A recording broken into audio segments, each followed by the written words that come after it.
نقف لنصفر التاريخ الآن.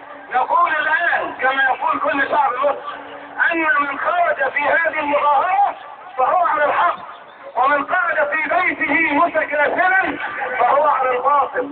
وأقول لكم الآن إننا نطالب كما تطالب جماهير مصر، لا أقول برحيل حسني مبارك، بل بمحاكمة علنية لهذا الظالم الذي أفسد في مصر وجعل مصر مجرد بوابة تحرس اليهود، وجعل مصر مجرد بوابة تحرس المصالح الأمريكية.